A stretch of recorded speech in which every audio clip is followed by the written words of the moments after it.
I'm Emily Caldwell, a financial analyst in Boulder, Colorado, and for 12 years I thought I knew my husband Derek better than anyone. That crisp October morning started ordinary enough.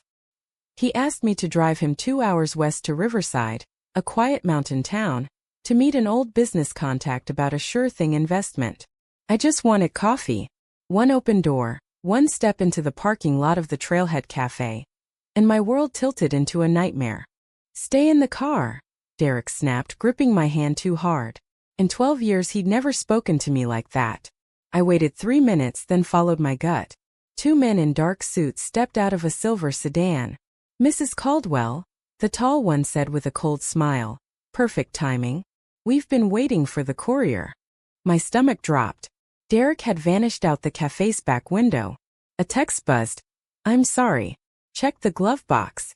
Don't trust anyone." 48 hours.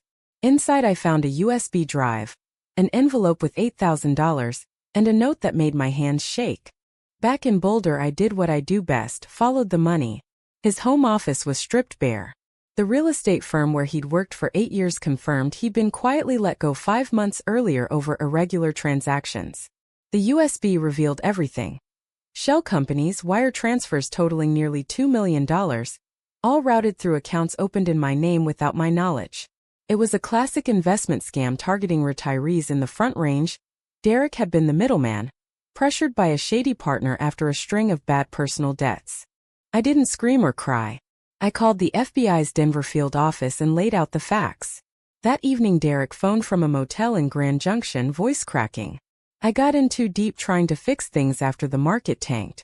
I never meant for your name to get dragged in." For the first time in months he sounded like the man I married, scared, regretful, human. I met him at the Federal Building the next morning. He turned himself in, handed over every contact, and agreed to testify against the ringleaders. The U.S. attorney granted me full immunity as an unwitting victim.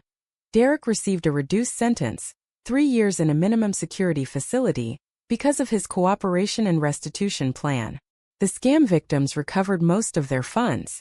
We divorced quietly 6 months later. No shouting. Just two people who had once loved each other acknowledging the damage. Today I run Caldwell Financial Literacy in Boulder, teaching women across the Rockies how to spot red flags in joint accounts and protect their futures. Every client who sits across from me reminds me of the woman who refused to stay in the car that October morning. Betrayal can break your heart, but it can also wake you up. Listen to your instincts, secure your own name, and remember, the strongest chapters of your life often begin the moment you decide to step out and drive your own story.